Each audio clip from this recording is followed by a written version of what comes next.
예, 오늘 이 아침 하나님의 말씀 마태복음 5장 13절에서 16절까지 말씀이겠습니다. 마태복음 5장 13절에서 16절까지 말씀을 우리 같이 한 목소리 읽도록 하겠습니다. 너희는 세상의 소금이니 소금이 만일 그 맛을 잃으면 무엇으로 짜게 하리요? 후에는 아무 쓸데없어 다만 밖에 버려져 사람에게 밟힐 뿐이니라. 너희는 세상의 빛이라. 산 위에 있는 동네가 숨겨지지 못할 것이요, 사람이 등불을 켜서 말 아래에 두지 아니하고 등경 위에 두나니 이러므로 집안 모든 사람에게 비치느니라. 이같이 너희 빛이 사람 앞에 비치게 하여 그들로 너희 착한 행실을 보고 하늘에 계신 너희 아버지께 영광을 돌리게 하라. 아멘. 아멘. 예, 샬롬. 예. 샬롬입니다. 참 하나님의 은혜 속에서 이렇게 1월 벌써 셋째 주가 되네요. 참 요즘 늘 뉴스를 보게 되면 기분 좋고 아름다운 미담 뭐 그런 것보다는 맨 사건 사고 뭐가 좀 안 좋고 근데 다투고 그냥 꼬집고 하는 그런 기사들이 참 많습니다. 더군다나 이제 다음 주면 이제 설날이 다가오는데 아직도 해결되지 못한 일들이 참 많아서 각처에서 난리죠. 뭐 물가는 다 올라가는데 들어오는 거는 별로 없고 참 살기 힘든 그런 모습입니다. 오죽하면 요즘 많이 팔리는 책이 스트레스 해소법이래요. 근데 스트레스가 있으면 제일 먼저 생기는 현상이 근육통이랍니다. 몸이 찌뿌듯한 거예요. 이게 근육이 그냥 좀 이상한 것 같고, 그러다 보게 되면 이게 만성 염증으로 유발한다 그러죠. 그러니까 없던 병도 막 생긴다 그러는 거죠. 그래서 이런 스트레스를 받으면서 그냥 힘들어하는 것보다는 먼저 선제적으로 극복할 수 있는 용기를 좀 가져야 되는데, 그래서 우리는 이것을 대응하기 위해서 우리가 좀 뭔가 이렇게 짝퉁 행복이라 그러죠. 무슨 세상적인 방법으로 푸는 것이 아니라 정말 하나님이 주는 방법으로 우리가 풀어야 되는데 3A, 3A라 그러더라고요. anyone, 누구나 할 수 있고, anytime, 언제든지 할 수 있고, anywhere, 어디서나 할 수 있는, 이게 뭘까라고 보니까 기도더라고요. 우리는 이게 있어. 비장의 무기가 있어요.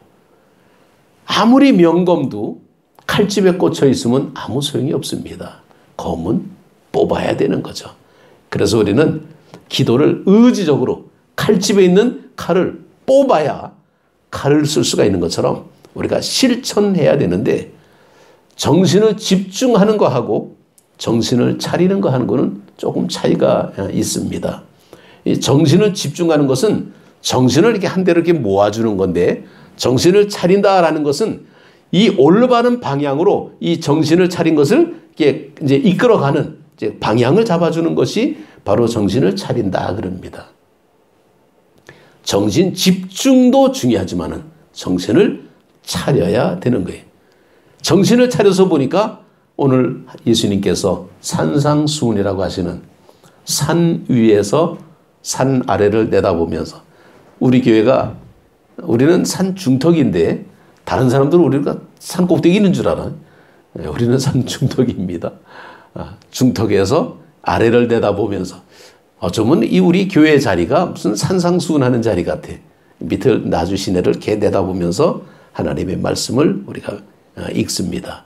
너희는 세상의 빛이라. 산 위에 있는 동네가 숨겨지지 못할 것이라고 말씀하고 있습니다. 오늘 우리가 소금과 빛. 근데 사실 일반적으로 얘기하게 되면요, 늘 빛과 소금 그럽니다. 이 말씀이 예전에는 빛과 소금 그래가지고 심지어는 CCM 가수 팀 이름도 빛과 소금이라는 팀이 있었어요. 근데 성경을 보면 소금과 빛인데 왜 빛과 소금이라 그럴까?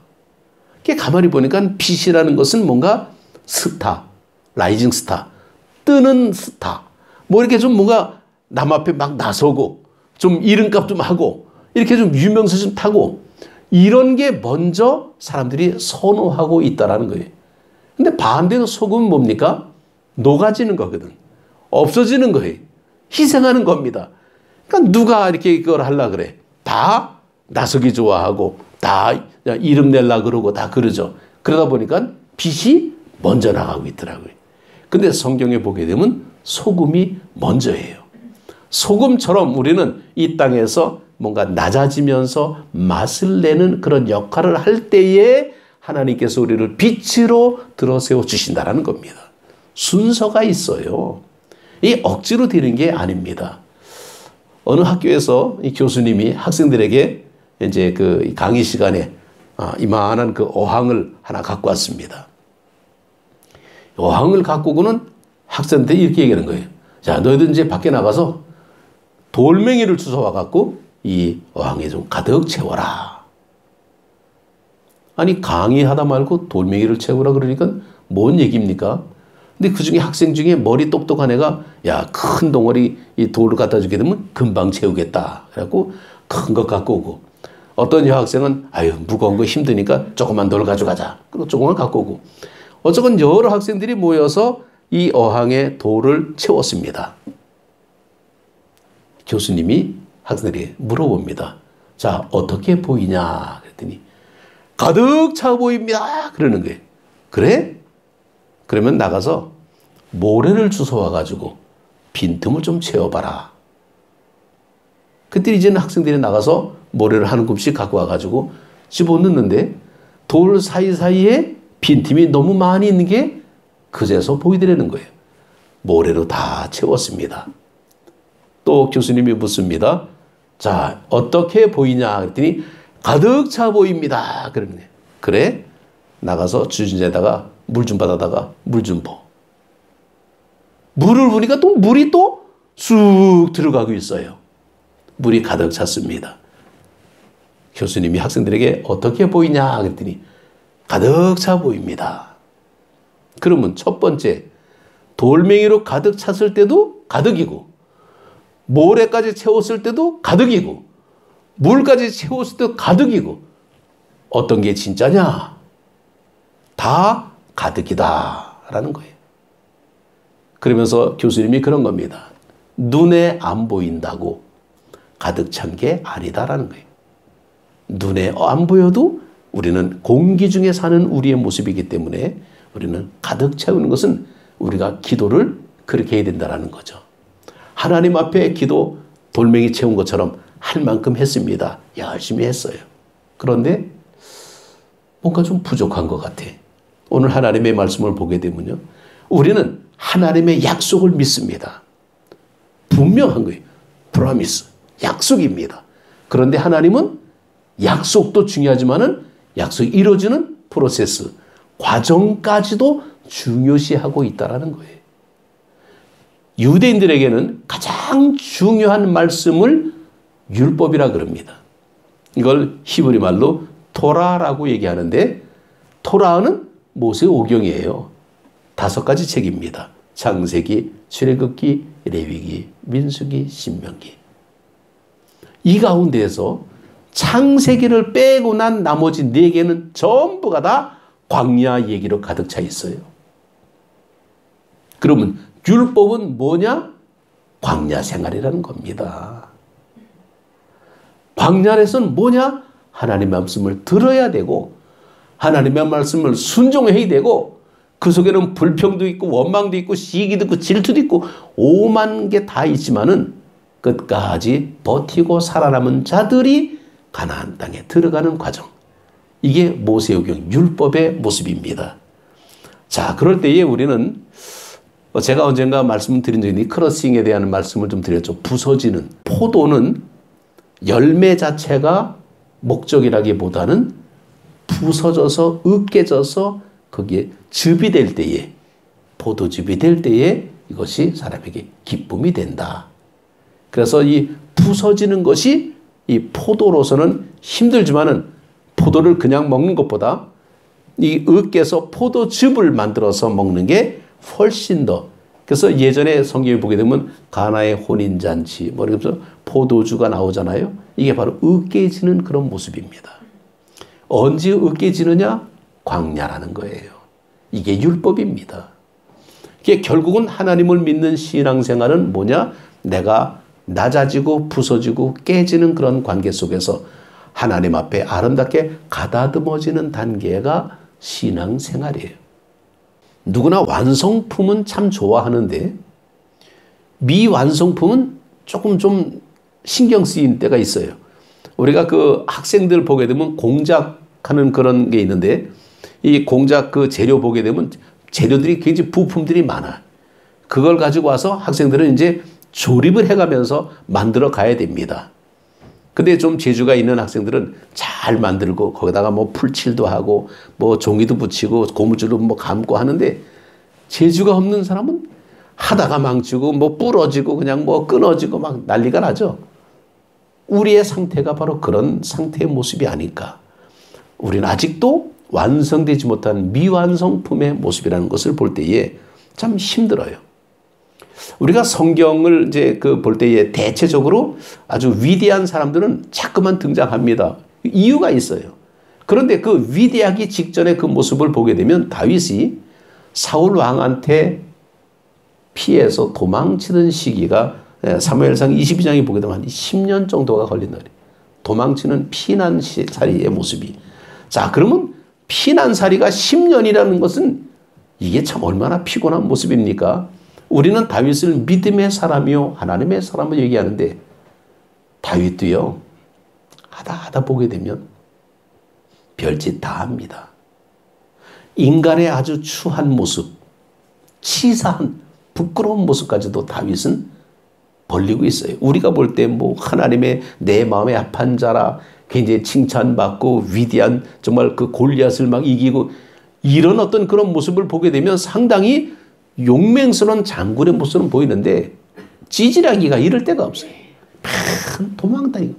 도망다니다 어디까지 갑니까? 아들람 굼까지 가요. 이 엔게디라는 곳이 보게 되면 아주 참 산악 지형의 모습인데 굉장히 좀 사납습니다.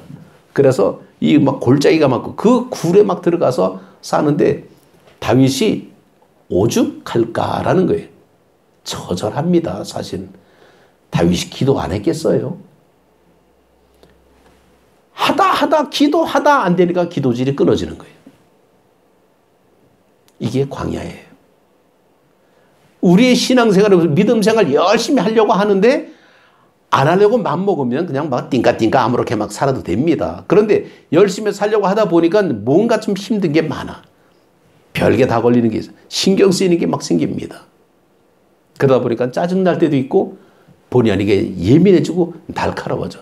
조금만 누가 뭐라 그래도 괜히 기분 나쁘고 나 무시하는 거야? 그리고 그냥 좀 승질나고 막 그런 일이 벌어지고 있는 거예요. 이건 다른 사람은 아무런 생각도 없는데 혼자서 그냥 뭐 정말 그냥 막 울그락불그락하고 막 그럽니다. 전화 한 통 얘기해 놓고 나서는 전화 끊고 나서는 뭐야 나를 우습게 보는 거야? 왜 말을 이렇게 해? 혼자서 소설 쓰고 있는 거예요. 또 이게 우울한 우리들의 모습이죠. 현실적인 모습이 그렇습니다. 그러다 보니까 우리는 굉장히 힘들어. 근데 이 다윗이 그렇게 힘든 상황 속에서 하나님 앞에 처절하게 울부짖지만은 끝까지 그래도 놓지 않는 게 하나 있었어요. 그게 기도였습니다.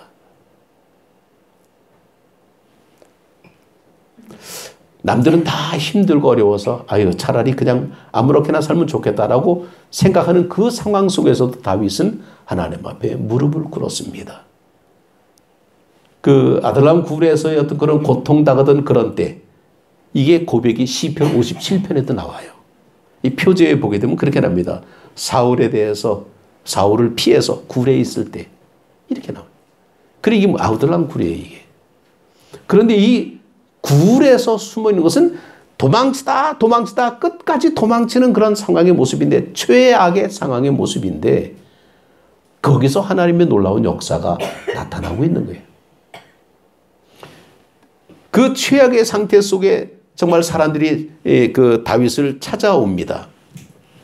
근데 다윗을 찾아오는 사람들 보니까 성경에 환난당한 자, 빚진 자, 마음이 원통한 자 400명 정도가 찾아와요. 그러면 이들을 하나씩 분석을 해보게 되면 환난이 당한 자, 빚진 자, 마음이 원통한 자, 사울한테 쫓김당하는 사람들입니다. 이 사람들이 무능력한 사람들이 아니에요. 이 사람들이 힘이 없는 게 아닙니다. 단지 사울한테 뭔가 밉보이고 그러다 보니까 결국은 다윗한테 의지하러 찾아오는 거예요. 다윗은 제일 밑바닥에 들어가 있는데 그때에 하나님께서는 다윗에게 사람들을 보내주는 거예요. 근데 그들은 사실 표현이 환난당한 자, 뭐 빚진 자, 그 다음에 뭐 마음이 원통한 자 그렇지만은 이들만 왔겠습니까? 이들 플러스 자식, 이들 플러스 부모. 그러면 한 1000명 정도가 넘는 거예요. 아니, 다윗도 자기 혼자 도망치기도 바쁜데 이 많은 사람들이 다윗 편에 다윗을 의지해서 찾아오고 있으니 어떻게 걷어먹입니까? 식솔들이 그냥 그렇게 많아지는데. 그런데 그들은 하나같이 나중에 후에 사무엘상 23장에 보니까 사울하고 전투가 벌어질 때 장군 역할들을 하는 거예요. 블레셋하고 싸울 때에 명맹스러운 장군들이에요. 이들이. 하나님이 그들과 함께 하시기 때문에 다윗은 거기에서 최악의 밑바닥에서 왕이 될 그런 모습으로 훈련된 사람들이 모여들게 됐고 거기에서 비로소 자기 힘의 파워가 형성되게 됩니다. 참 그런 과정을 보게 되면 참 얼마나 하나님의 역사를 기다려야 될까. 크로싱 광야에서 얼마나 더 부서져야 될까. 시편 119편 105절에 보게 되면 주의 말씀은 내 발의 등이요 내 길의 빛이니이다. 참 제가 늘 암송하면서 다니는 그런 말씀이에요. 주의 말씀은 내 발의 등이요 내 길의 빛이니이다. 왜 제가 이것을 암송하냐면 이 말씀을 히브리 말씀을 보게 되면 램프, 그 등불이라는 것이 네르라는 뜻인데 이 네르라는 이 등불은 밝은 등불이 아니에요. 우리처럼 후레쉬가 있어가지고 쫙 LED로 쫙 비추는 그런 게 아니에요. 아주 희미한 뭐 반딧불 같은 그런 등불이에요. 그게 네르가. 그러니까 발등 앞에만 조금 비출 수 있는 그런 등불. 그 앞에 가게 되면 안 보여. 그럼 어떡합니까? 결국 한 걸음 한 걸음 발등에 불 비추듯이 이러고 나간다는 거예요. 얼마나 힘들겠습니까? 발등 비추듯이 이렇게 나가는데 빨리 갈 수가 없어요. 근데 그게 뭡니까? 주의 말씀이 내 발의 등이요라고 말씀합니다. 그러니까 말씀을 묵상하고 말씀대로 살려니까 진도는 느려. 내 발의 등이니까. 발등의 등처럼 아주 그냥 겨우 보일락 말락 그러고 가는 거예요. 그런데 그것이 끊어질라 그러면 안 되죠. 그 기름을 우리가 계속 보여야 되잖아. 발등에 불을 피우려면 그 기름이 바로 기도입니다. 간절하게 기도하면서 하나님의 말씀대로 살려고 할 때에 불은 꺼지지 않고 계속 발등을 비춰주고 있는 거예요. 이게 우리가 광야에 걸어가는 방법입니다. 어떤 분이 그런 얘기 하시더라고요. 올해가 토끼띠인데 토끼하고 거북이하고 경주하면 누가 이기냐고. 아니 무슨 뭐 이소우화를 하고 있어. 그럼 다 답 알잖아요. 토끼가 이기죠 뭐. 그런데 문제는 그겁니다. 토끼가 막 뛰다가 뒤를 돌아보니까 거북이가 엉금엉금 기어오고 있어. 깔깔거리고 그냥 막 야, 너 어느 천년에 그리 올래? 너 2박 3일 걸리겠다. 아유 잠이나 자자. 토끼는 빠르기는 해도 이 토끼는 조급함이 있어가지고 빨리 가려고만 했지 이 거북이는 전혀 신경을 안 씁니다. 그런데 거북이는 뭡니까? 토끼하고 분명히 경주를 하는데 토끼를 보는 게 아니에요. 거북이는 목표만 보고 가는 겁니다. 토끼가 놀리든 말든 토끼가 잠을 자든 말든 거북이는 그냥 엉금엉금 갑니다. 일반적으로 말하게 되면 토끼와 거북이하고 똑같이 들어올 수 있는 방법이 있어요. 똑같이 들어오려게 되면 토끼는 조금만 천천히 가면 되고 거북이는 조금만 더 빨리 가면 됩니다. 그러면 같이 들어올 수가 있죠. 그건 우리의 생각이고 거북이는 절대로 빨리 못 갑니다. 그럼 어떻게 토끼가 2배나 더 속도를 줄여야 돼. 근데 이 세상은 토끼 같은 세상이에요. 우리 때문에 속도를 줄여줍니까? 너는 너대로 살아라. 그럼 먼저 내빼버립니다. 비정한 사회가 지금 우리의 사회죠. 예수님께서 우리에게 너는 세상에 소금이라고 하신 이유 가운데 하나는 이 소금의 역할 가운데는 이 그 썩지 않게 하는 이제 방부제의 역할도 없잖아 있습니다. 그런데 예수님께서는 이 소금의 역할 가운데 다른 역할은 필요가 없어. 맛을 내는 역할만 말씀하고 있는 거예요. 우리가 이 남한테 이거 뭐 썩지 않게 하고 뭐 방주의 역할도 하고 뭐 이런 모습을 하게 되면 이 소금의 역할을 우리가 교회에서 보게 되면 주변에 많은 사람들에게 도움을 줘야 되고 그들과 함께 가야 되고 뭐 이런 여러 가지 모습이 나옵니다. 그런데 녹아지는 모습은 달라요. 복음의 진리는 다릅니다. 그냥 우리는 복지를 위해서 믿음 생활하는 거 아니거든. 우리는 복지센터가 아닙니다. 여기는 하나님 앞에 예배드리는 예배당이라 그러죠. 교회에서 여러 가지 사회복지 많이 합니다. 근데 사회복지는 교회하고는 사실은 별개야. 같이 올 수 있지만은 다릅니다. 내용은. 사회복지는 요즘 사회가 더 잘하고 있어요. 지역센터에서 더 많이 하고 있어요. 그러니까 교회는 사회복지도 중요하지만은 사실은 예배가 제일 우선이라는 것을 우리가 알아야 되는데 너무 대사회적인 어떤 그런 구제해주고 봉사하고 이런 것에 우리가 관심을 갖다 보니까 예배가 소홀해질 때가 있는 거예요. 우리는 예배를 소홀하게 되면 안 됩니다. 맛을 내는 역할을 해야 되는 거예요. 이게 소금입니다. 내가 낮아지는 모습, 짜게 하는 것. 근데 짜게 하는 것은 소금밖에 없어요. 아주 이것은 정말 독특하고 유일한 맛입니다. 세상에서. 또 빛이라는 것은 마찬가지. 빛은 더 캄캄한 데서 뭔가 드러내는 밝게 만드는 것이 빛의 역할입니다. 그러니까 녹아지면서 짜게 하면서 드러내는 이것은 다른 걸로 대체할 수가 없어요. 이건 오직 하나님을 믿는 우리들에게 주시는 사명이라는 겁니다. 그래서 주님이 강조하는 게 바로 그거예요. 이 정말 빛과 소금의 역할, 소금과 빛의 역할의 모습은 정말 산 위에 있는 동네가 숨기지 못할 것이요. 다 보인다는 겁니다. 그러니까 뭘 보이냐면 소금 같은 역할을 보이라는 거예요. 그냥 나 잘났어 이걸 보이는 게 아니라 소금 같은 낮아지는 역할. 이 낮아지는 것은 바로 희생의 모습이고 희생의 전제는 사랑이고 사랑은 예수님입니다. 십자가의 사랑을 드러내라는 거예요. 이게 말씀의 요지의 모습인데 우리는 이 소금처럼 녹아지면서 세상과 동화되는 삶을 살아야 됩니다. 겉돌면 안 돼. 그런데 대체적으로 겉돌 수가 있고 그렇지 않으면 세상으로 붙어버려요. 세상으로 녹아버리게 되면요. 우리는 이것도 저것도 아닙니다. 전에 한번 그런 일이 있었습니다. 어떤 모임에 가서 보니까 평소에 많이 알던 사람인데 그 사람이 그 모임에 와 있어. 저 사람도 교회 다니네. 깜짝 놀랐어요. 아니 교회 다니는 사람을 왜 교회에서 보고 깜짝 놀랍니까? 별로 평이 안 좋은 사람이었거든.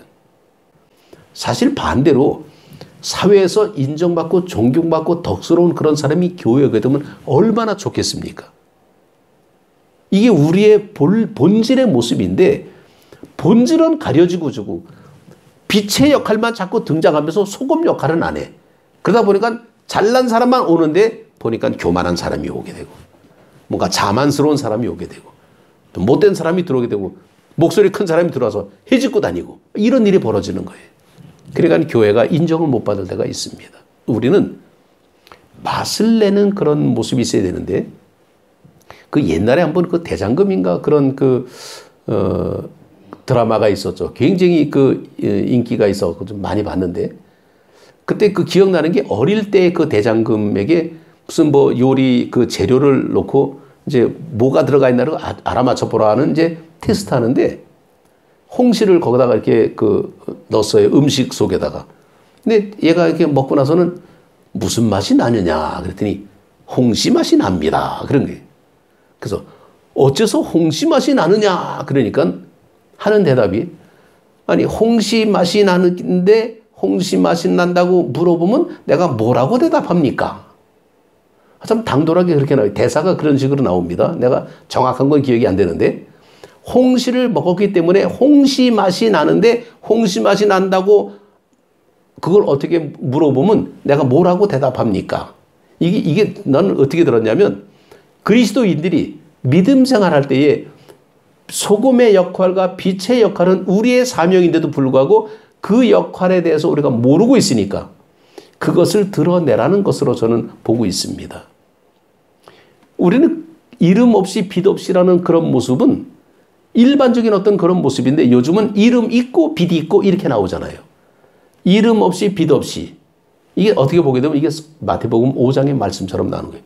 그런데 이름 없이 빛 없이는 절대로 없이가 아닙니다. 드러나게 돼 있는 거예요. 드러나는 게 자연스러운 원리라는 겁니다. 아무리 미담이라는 것은 이게 드러나게 돼 있어요. 좋은 일하고 착한 일하고 그러면 다 드러납니다. 그런데 그것을 우리가 일부러 막 과장해서 막 그냥 그걸 막 설치되고 그러면 오히려 더 에이 잘난 체는구나 그러고 좀 평가절하가 될 수가 있겠죠. 이 낭중지추라는 그런 말이 있는데 이 낭중지추라는 말은 뭐냐면 주머니 속에 송곳이라는 것입니다. 주머니 속에 송곳. 주머니 속에 송곳이 있으면 이게 이 송곳이 주머니를 구멍을 뚫든지 반드시 드러나게 되어 있는 것이 주머니 속의 송곳이라. 우리가 믿음 생활할 때에 사도행전에 나오는 예루살렘 교회는 왜 부흥했을까? 이게 바로 낭중지추. 하나님을 믿는 사람들이 소금의 역할을 잘했고 빛의 역할로 드러났기 때문에 교회 사람들이 많이 모여들게 되더라. 예수 믿으세요! 라고 외치고 다니면 얻어맞고 감옥에 끌려가는 그런 시대에 어떻게 사람들이 교회에 모일까? 그들의 삶의 모습에서 녹아지는 모습이 있었기 때문에 거기에 같이 동화됐다라는 거예요. 이 동화된다라는 것이 얼마나 참 아름다운 모습인가라는 겁니다. 이 마태복음 5장의 비유의 결론이 16절에 나와 있는데 바로 이것은 착한 행실로 하나님 앞에 영광을 돌리는 삶 이렇게 나옵니다. 이게 소금의 역할이고 빛의 역할입니다. 이것을 착한 행실이라고 드러나게 돼 있죠. 착한 행실은 말로 하는 것이 아니고 글로 하는 것도 아니고 삶으로 보여주는 것이 착한 행실의 모습입니다. 근데 때로는 글로 그것을 막 쓰는 사람들이 있어요. 물론 글의 힘이 좋죠. 근데 글로 끝날 때가 많아요. 말 잘하는 사람은 말로 끝날 때가 많아요. 삶이 드러나지 않으면 영향력이 없습니다. 속빈강정이 되는 거죠. 우리의 신앙의 모습은 정말 하나님의 은혜에서 강력하게 믿음 생활로 나갈 때에 요즘 하나님을 위해서 사는 우리들의 삶의 모습이 삶을 낭비할 때가 많습니다. 예전에 미국의 유명한 존 파이퍼라는 목사님이 이제 그런 말씀을 하셨습니다. 이 9.11 사태가 났고 우리나라 식으로 말하면 이제 세월호 이제 사건이 막 났고 그렇게 되면 사람들은 뭘 보냐면 9.11 사건을 막 보고 누가 테러를 했느냐, 어디서 이런 일이 벌어지냐, 그리고 원인 찾고 그냥 그런 게 많다는 거죠. 또 세월호도 마찬가지입니다. 왜 이런 일이 왜 아직도 과정이 드러나지 않고 명명백백히 문제점이 발견되지 않고 있느냐 막 따지는데 우리는 이 초점을 죽은 사람들에게 맞추지 말고 살아있는 사람들에게 맞춰서 그런 일이 벌어졌을 때는 우리가 어떻게 대처해야 되느냐를 우리가 먼저 관심을 가져야 된다는 것을 존 파이퍼 목사님이 말씀합니다. 그러면서 삶을 낭비하지 말라라는 거예요. 우리가 하나님을 영화롭게 하나님의 영광을 위해서 지어진 존재라는 목적을 안다면 우리는 그렇게 살아야 된다는 거죠. 믿음 생활하는 사람들의 모습은 주님의 말씀이 하나님의 말씀을 전하라라고 우리에게 말씀할 때에 그 전하는 것에 우리의 목적을 두고 그렇게 살아가야 된다는 겁니다. 근데 목적만 우리가 설정하고 그냥 살 때가 많다라는 거예요. 맨날 보게 되면 목적을 모르는 사람이 없습니다. 근데 목적만 보고 그냥 사는 거예요. 마치 고양이 목에 방울 달기를 쥐들이 결정을 했는데 그렇게 하면 쥐들은 안전합니다. 고양이가 오게 되면 방울 소리가 들리니까 도망갈 수가 있어. 근데 문제는 누가 하느냐예요. 고양이 목에 방울 달기를 쥐들은 아무리 얘기해봐야 아무 소용이 없다라는 거죠. 믿음의 삶의 모습에서 우리는 이 소금과 빛의 어떤 그런 말씀은 모르는 부분이 없습니다. 다 압니다. 문제는 내가 얼마나 녹아져야 될까라는 거죠. 녹아져야 빛이 납니다. 빛을 내려고 애쓰지 마시고 녹아지면 빛이 납니다. 그렇지 않으면 밟혀서 버릴 뿐이다. 근데 소금이 그 맛을 내지 않고 이 밟힌다라는 게 사실 의미가 좀 어려웠지만은 그 예루살렘 그쪽에 가서 사해 쪽에 가서 보니까 길거리에 널린 게 소금 덩어리더라고요. 뭔가 했더니 돌소금이에요, 돌소금. 돌소금인데 길거리에 널려 있어. 그쪽 지역이 염전이 많아가지고 굉장히 많습니다. 근데 별로 볼품이 없고 상품성이 없는 거예요. 그러니까 널려 있어요. 발로 차고 다니고 발로 밟고 다닙니다. 그런 말씀이에요. 인정받지 못하고 믿음 생활 제대로 못하면 별로 무시당할 때가 많습니다. 그러나 강력한 하나님의 은혜 속에서 믿음으로 산다면 사람들이 함부로 하지 못한다는 거예요. 아, 저 사람은 하나님이 함께하는 사람이구나. 잘못 건드렸다가 하나님한테 뒤지게 혼나겠다. 하나님의 엄청난 거룩성의 모습을 우리가 훼손해서는 안 될 것입니다. 너희는 세상의 소금이니 만일 소금이 그 맛을 잃으면 무엇으로 짜게 하리요. 우리가 정말 말씀을 듣고 기도하고 예배에 전념하는 이유는 바로 여기에 있습니다. 우리가 그리스도의 빛을 우리가 드러내야 되는데 우리가 낼 수가 없어요. 우리는 달과 같은 존재이기 때문에 태양처럼 빛을 못 냅니다. 그러면 할 수 있는 방법은 딱 하나예요. 태양빛을 받아서 반사하는 것밖에 없어요. 우리는 반사체라는 겁니다. 그게 착한 행실로 나오는 거예요. 믿음 생활의 모습에서 열심히 기도 줄 잡고 있지만은 우리는 무너질 대로 무너지는 아둘람 굴 같은 그런 굴 속에서 지금 겨우겨우 버티고 있는 거예요. 근데 외로울 것 같은데 하나님께서는 수많은 사람을 보내주시죠. 자, 하나씩 한 사람씩 보내줍니다. 그래서 결국은 그 무리가 군대가 되는 거예요. 그 무리가 결국은 다윗의 나라를 세우는 모습이 됩니다.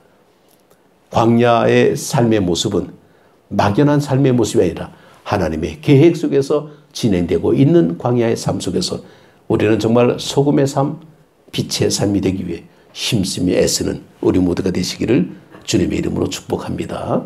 기도드리겠습니다.